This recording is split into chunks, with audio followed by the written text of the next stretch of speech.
answer yet. Okay, so here's how you start. A general quadratic function will look like this.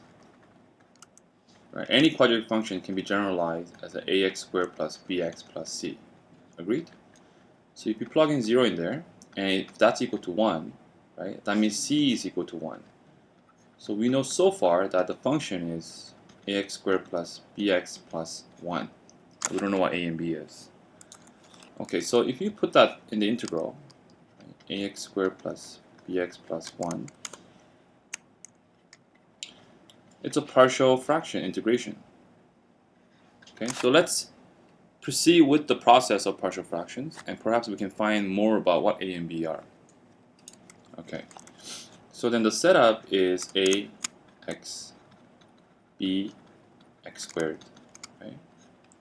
C x plus 1, d x plus 1 squared, and e x plus 1 cubed.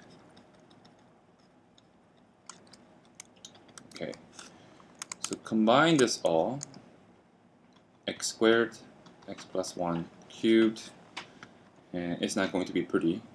Ax with a x plus 1 cubed, b with an x plus 1 cubed, c x plus 1 squared with an x squared. Okay, so despite how ugly it's getting, we have a lot of conditions that we can play with here, that we can analyze to figure out what a, b, c, d should be. So it's kind of good. Okay, so it's x plus 1, x squared, and e should just be multiplied by x squared, right? Alright, so I'm not even going to write the bottom because it's so long. Right. So hopefully you guys know the expansion formulas using the Pascal triangle binomial theorem. I'm going to use that to expand that quickly. Like that.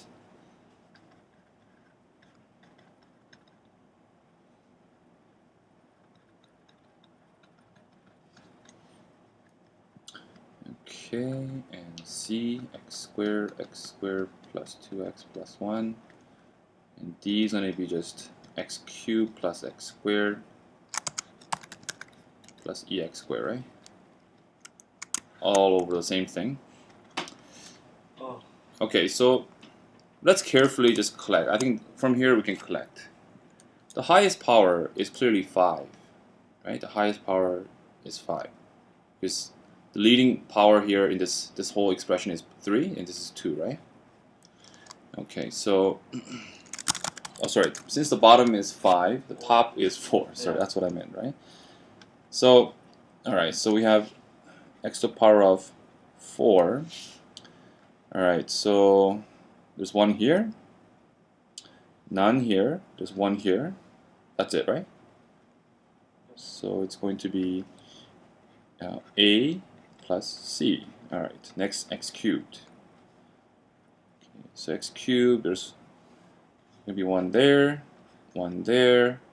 and 1 there. So I'm just going to cross out the ones that I used. Okay, and there's d, right? So it's going to be a 3a. Okay, next, x squared. Alright, pick a different color. Okay, so that's an x squared. That's an x squared. And that's an x squared. Right, that's an x squared, and that's an x squared. Okay, so we get 3a plus 3b plus c plus d plus e. You know, when you're doing this process, don't rush it. If you make a small mistake, the whole question, you're going to be like lost. Oh man, it doesn't work. And then you're just going to be lost. Alright, next is x. Pick a different color. So this one is x. That's an x. No x is here, no x is here, no x is there. There's only 2. Okay, so it's going to be a plus 3b. Alright. And then constants, right? Where are the constants? None here. There's 1 here. B. And that's it. Okay, fantastic. So we know right away, comparing with this, b is equal to 1. Right? Okay, so we know a plus c will have to equal to 0, right? Because there's no power of 4. So a plus c, let's write that down. I was going to say a is equal to 1, but b is equal to 1. That's one condition. 3a, b is 1, so plus 1, plus 2c plus d is equal to 0. 3a plus 3 plus c plus, plus c plus d plus e. That's power of 2 now. That's going to equal to a small a. Okay. And degree 1, a plus 3b is equal to small b, right? And b is equal to 1 from those conditions. Let's do what we can here. As you said, this is also can be replaced by 1. So you get a is actually equal to b minus 3 then, right? Okay. And if you look at, so from that you can get c is also equal to then 3 minus small b, right? Let's see. Because a is b minus 3. Now these two equations, look at this. 3a lines up, d lines up, right?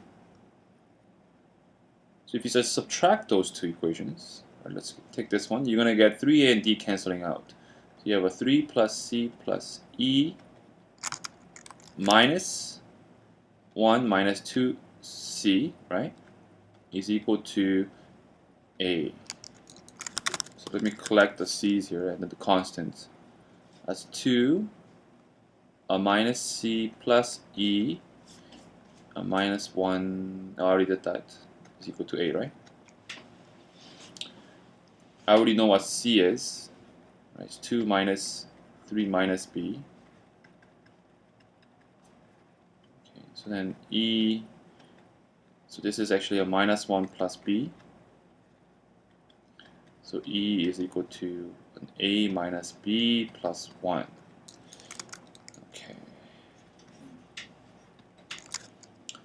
Okay, so once we get up here, we know all the coefficients in terms of the small a and b, right? Let's first consider what f prime, so from here, what f prime at x is. It's going to be just 2ax plus b. So if you plug in 0 in there, we just get a b. Okay. So really, our job is to find b. And the way we can find that is from the fact that the antiderivative of this expression here has to be a rational function. Has to be a rational function. And if I look at my coefficients, okay, so we found that a was b minus 3, which means if you just consider this integral here, right, integration of b minus 3 over x dx, that's going to become a b minus 3 ln of x. Okay. We're not allowed to have ln of x, so the only way that can happen is if this constant is 0. So b minus 3 must equal to 0, so b is equal to 3, but f prime at 0 is b, so we're done. We're going to finish this question off saying, therefore, f prime at 0 is 3. Nice question, actually.